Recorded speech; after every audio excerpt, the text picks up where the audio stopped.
La pneumonie se définit comme une infection respiratoire aiguë qui endommage les poumons. Encore appelée tueuse d'enfants, la pneumonie tue environ 809 000 enfants par an, soit 15 à 19% du nombre total de décès d'enfants par an selon l'Organisation mondiale de la santé. Mesdames et messieurs, bienvenue dans cette émission Santé Plus qui reçoit pour vous un visage déjà connu. Il s'agit du médecin pédiatre, le docteur Mourchid Bello.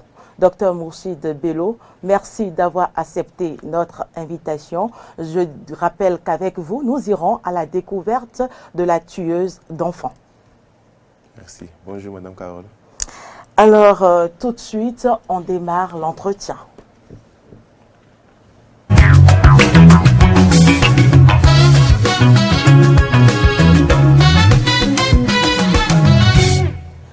Docteur Bello, je le disais tantôt dans mon introduction, la pneumonie endommage les poumons. Dites-nous comment cette affection détruit-elle cet organe de nos bouts de chou. Ok, merci. Déjà, je vais définir la pneumonie, qui est tout simplement une infection du poumon, et plus précisément des alvéoles pulmonaires. C'est quoi l'alvéole pulmonaire? En fait, l'alvéole pulmonaire, c'est une sorte de petit sac, d'accord, qui est au niveau des poumons. Et c'est ça qui nous permet d'emmagasiner l'oxygène, l'air lors de l'inspiration et de le libérer lors de l'expiration. Et les poumons sont constitués de milliers d'alvéoles. D'accord. Donc, quand on parle de pneumonie, c'est une atteinte de ces petits sacs et donc une atteinte du parenchyme pulmonaire. Et dans le cas de la pneumonie, on aura un germe, notamment un virus ou un microbe, qui va se développer à l'intérieur de ces alvéoles, qui va créer des lésions et qui va engendrer des pus. D'accord. Et en ce moment, les alvéoles pulmonaires n'auront plus la capacité à pouvoir effectuer leur travail, qui est donc de respirer normalement. Et en ce moment, on aura donc le poumon qui sera atteint avec une difficulté respiratoire. Ainsi donc la pneumonie est installée parce que c'est dû à un microbe ou à un virus. Quels sont les signes qui doivent alerter les parents au fin de soupçonner que leur enfant est en train de faire une pneumonie? Les signes, le premier signe déjà, c'est une fièvre. C'est un enfant qui va commencer à avoir le corps chaud. Les parents le savent très bien, ils touchent le corps de l'enfant. Pour confirmer ça, on prend la température de l'enfant et on verra que l'enfant chauffe. Mais associé à cette fièvre, il faut une toux. Donc un enfant qui tousse, qui a la fièvre et qui par la suite doit présenter du mal à respirer, on va dire qu'il a une pneumonie. Et pour reconnaître le mal de la respiration, ce n'est pas compliqué. On verra un enfant qui a visiblement mal à respirer ou bien un enfant dont la respiration est plus rapide et plus courte et on verra son poumon se soulever plus rapidement et ça fera des va-et-vient rapides. Et on peut parfois voir apparaître les côtes de l'enfant lorsque l'enfant est déshabillé. Et donc, visiblement, cet enfant a du mal à respirer. Donc, cet enfant qui fait la fièvre, qui tousse et qui a du mal à respirer, on doit évoquer chez cet enfant une maladie du poumon et envoyer l'enfant chez le médecin. Envoyer l'enfant chez le médecin. Docteur, nous venons de constater à travers cette réponse que ces symptômes sont quand même communs à plusieurs affections et dans le même temps, on parle de diagnostic tardif de cette affection-là. Est-ce que cela n'est pas à la base de cet état de fait? Oui, mais je ne dirais pas que c'est vraiment la base de cet état de fait. Je vais expliquer ce que c'est qu'un retard. On a en fait 3 grands retards chez nous en médecine. Le premier retard déjà, c'est le retard à la consultation. Les parents remarquent des signes, ils ne vont pas à l'hôpital. D'accord? Justement, quand les parents remarquent les signes et on se dit que c'est la fièvre, c'est la toux, c'est peut-être le rhume, les parents ont tendance à soigner ces symptômes-là avec des médicaments qui sont accessibles à la pharmacie. Oui, et ça c'est en fait l'une des gravités de ce premier retard. Parce que ce qui cause ce premier retard, en fait, c'est le manque de l'information. Les parents ne sont pas informés que quand ça ne va pas, il faut consulter. Peu importe la maladie, c'est comme ça. D'accord? Et après ce retard à la consultation, on a le retard au diagnostic. Donc le parent, il vient à l'hôpital, le médecin ne met pas vite la main sur le diagnostic, on pense à autre chose. Le troisième retard, c'est le retard au traitement. On sait que c'est la maladie que le patient a. On prescrit le médicament, le traitement. Le traitement n'est pas vite administré, soit parce que les parents n'ayant pas les moyens, n'ont pas vite amené les produits, soit les parents amènent rapidement les produits, mais les praticiens hospitaliers, pour diverses raisons, ne l'administrent pas rapidement. D'accord? Mais dans le cadre de la pneumonie, le retard qu'on remarque le plus, ce n'est pas le retard au diagnostic, mais c'est le retard au recours aux soins. D'accord? Les parents étant habitués à De l'automédication. l'automédication, et ce n'est pas de leur faute en fait. Beaucoup d'enfants font de la fièvre sans que ce soit une grande maladie. Le paludisme, une virose. Voilà. Beaucoup d'enfants toussent de façon banale. D'accord? Vous et moi, au cours de cette journée, je suis sûr qu'on a toussé au moins 2-3 fois. Tout à fait. Ça arrive très souvent aux enfants. Encore beaucoup plus lorsqu'ils ont un petit rhume ou bien leur frère est à la crèche, il revient rapidement, l'enfant tousse. Donc, les parents ont appris à banaliser ce genre de symptômes. Ce qui fait que lorsque l'enfant vient avec sa fièvre et sa toux, la difficulté respiratoire vient bien plus tard. Donc, lorsque l'enfant vient avec sa fièvre et sa toux, le parent a l'habitude de donner du paracétamol pour calmer la fièvre, même pas la toux. On calme la fièvre et au dernier moment, on se rend compte que l'enfant a du mal à respirer. C'est en ce moment qu'on se dit, ah c'est grave, et on court à l'hôpital. Quelles sont les causes de cette maladie? Ok. Les causes de cette maladie, comme je l'ai dit dans ma définition, c'est dû à un germe. D'accord? Un germe qui peut être un virus, le plus souvent c'est un virus ou un microbe. Une bactérie? Une bactérie, voilà, une bactérie. Et chez les enfants, parce qu'on parle des enfants, ce n'est pas au premier plan une infection. C'est peut-être une allergie ou une réaction qui fait que l'enfant est enrhumé, parce que souvent c'est la base du rhume. Un enfant qui commence à faire son rhume, d'accord, les parents ne sachant pas faire le lavage du nez ou n'aimant pas faire le lavage du nez pour aider l'enfant à évacuer ce rhume, laisse le rhume là, peut-être prendre des médicaments pour calmer le rhume ou la toux. Et le rhume a le temps de stagner. Les microbes et les virus ont le temps de se développer, de se cultiver. Et donc ce rhume va se surinfecter. Étant donné qu'il y a une relation entre le nez, la gorge et les poumons, le rhume va glisser secondairement en arrière-gorge et donc les microbes vont passer dans le poumon, vont maintenant créer une infection pulmonaire. Donc chez les enfants, le plus souvent, c'est ce mécanisme qui a lieu. Mais on peut avoir directement une atteinte du poumon, si l'enfant a déjà des facteurs de risque. D'accord? Ou on peut avoir peut-être une autre infection qui est là. Souvent on a des microbes qui sont sur la peau de l'enfant et que l'enfant a certaines prédispositions. Ce microbe facilement diffuse dans le poumon de l'enfant et crée maintenant cette pneumonie. Nous allons marquer une courte pause pour aller à la régie et nous allons suivre un reportage. Il s'agit d'un témoignage de cas de pneumonie. Le souhait de cette mère, à qui nous prêtons le nom d'Elisabeth, c'était de fêter le nouvel an à la maison. Malheureusement, elle séjournera à l'hôpital. Son enfant souffrait de la pneumonie. Elle ne l'a su que le 31 décembre suite à l'apparition de nombreux symptômes à la fois. Au fait, c'est mon enfant qui a commencé, et je peux dire à tout. En plus, si je lui donne quelque chose, elle vomit. Et elle a commencé par avoir la fatigue. Et sa respiration a commencé rapidement, quoi. Je ne sais pas comment je peux expliquer ça. Elle respire comme ça. C'est pour cela que je suis venue ici. Des symptômes évidents que ne confirment pas le premier diagnostic. D'autres examens complémentaires l'ont confirmé après plusieurs jours de traitement, mais Elisabeth est restée dubitative. Ils sont obligés de nous demander la radio. Donc après avoir fait la radio, c'est la radio qui nous a distingué le mal. Et elle nous a dit que elle a la maladie de la foie. Je sais pas, m'a dit qu'elle a la pneumonie. Donc, comme ils ont dit ça, ils m'ont dit qu'on va commencer à faire les traitements de l'antibiotique. Donc, l'antibiotique, là, on nous a dit qu'elle va faire l'injection 3 antibiotiques par jour, pendant 5 jours. Donc, on a commencé petit à petit et j'ai fini ça. Après, on nous a prescrit le sirop de l'antibiotique. Le traitement avec l'antibiotique, là, ça a duré 5 jours. Ils ont dit, je vais faire 5 jours avec l'antibiotique sec. 3 par jour. Et l'unité, c'est à 2000. Et les 3 font 6000. Donc, je perds 6000 par jour pendant 5 jours. Et le sirop, là, c'est à 3855 francs. J'ai payé ça aussi. C'est pas encore fini, c'est encore la honte. Ils sont en train de la donner ça. Elle va mieux, très mieux même.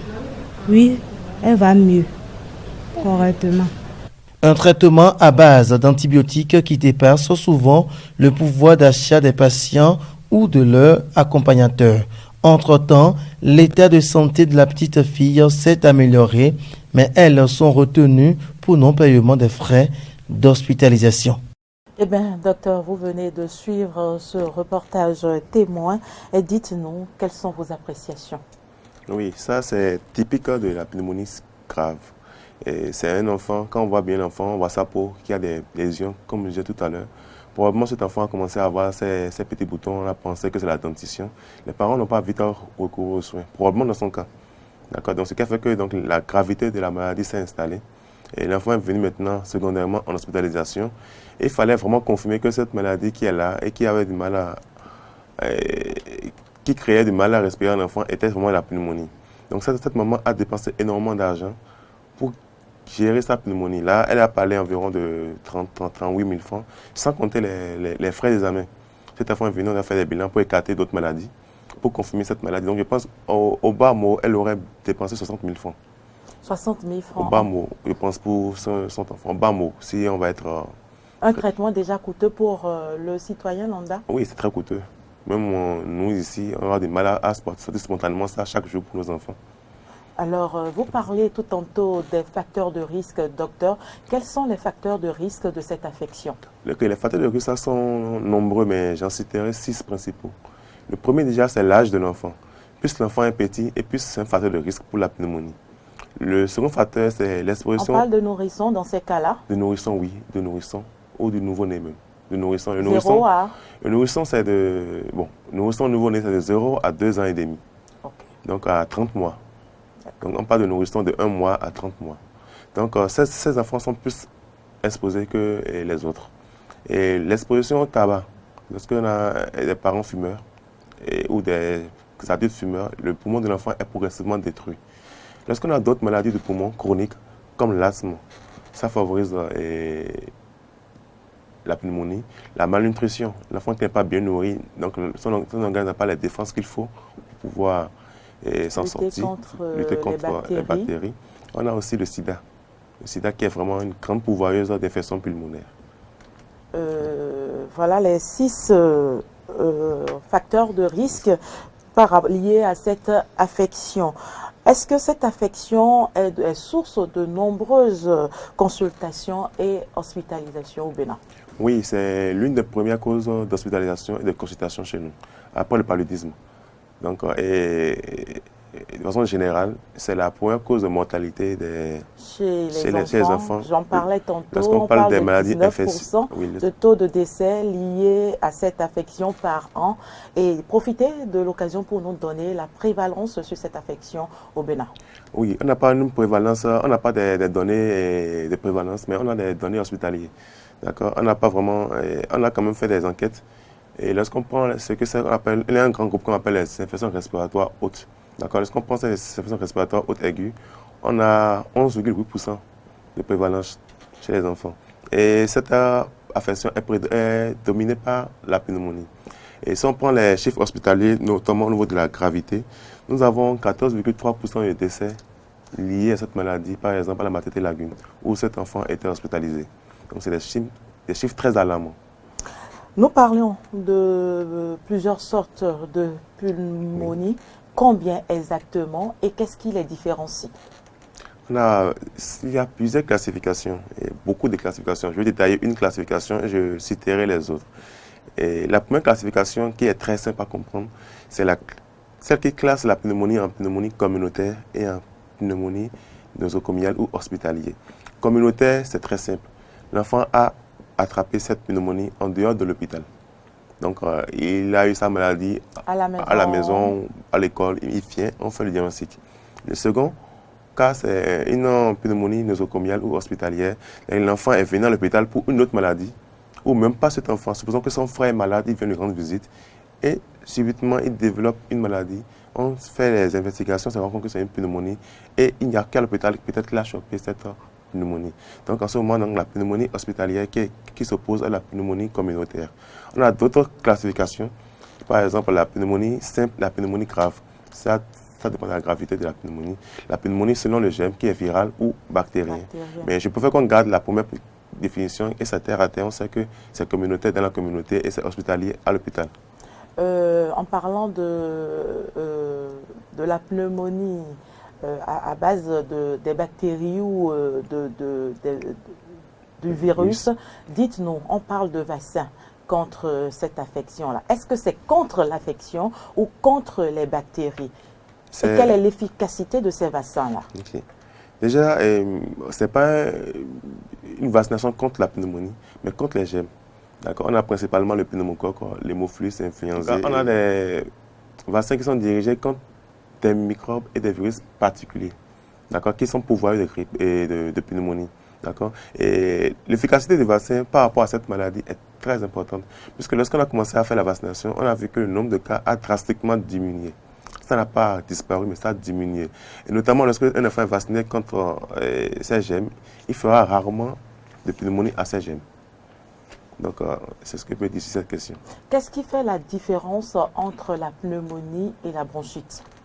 Ça, c'est une très belle question, parce que là, vraiment, quand on parle de signes de ces deux, ça se ressemble. La bronchite et la pneumonie donnent une toux, une gêne respiratoire et de la fièvre. Mais la grande différence qui n'aidera malheureusement pas la population, c'est que la bronchite est une affection des bronches, la pneumonie est une affection du poumon. Les bronches, c'est les tuyaux en fait qui amènent l'air vers les poumons. Et les poumons, c'est l'endroit où est stocké l'air et se font les échanges. De façon pratique, un parent qui n'est pas de la santé aura du mal à faire la distinction entre une bronchite et une pneumonie. Il faut amener l'enfant à l'hôpital. Les spécialistes vont examiner l'enfant et avec des signes spécifiques, parce qu'il y a des bruits que l'on entend à l'examen du poumon, qui nous feront faire la part des choses entre une pneumonie et une bronchite. Également, on va se servir secondairement d'une radio pour pouvoir faire la part et la distinction entre la pneumonie et la bronchite à la vue des lésions spécifiques que l'on verra à cette radiographie. Vous le savez, docteur, nous sommes en période de pandémie, la Covid-19, qui est également une forme de maladie respiratoire. Dites-nous, est-ce que ces deux maladies sont liées? Bon, je ne dirais pas que c'est une forme de maladie respiratoire, mais la Covid-19 peut donner sa pneumonie. Et donc, on aura une pneumonie due à ce virus qui est le le coronavirus. Le coronavirus. D'accord. Et donc, ça revient à ce que je disais.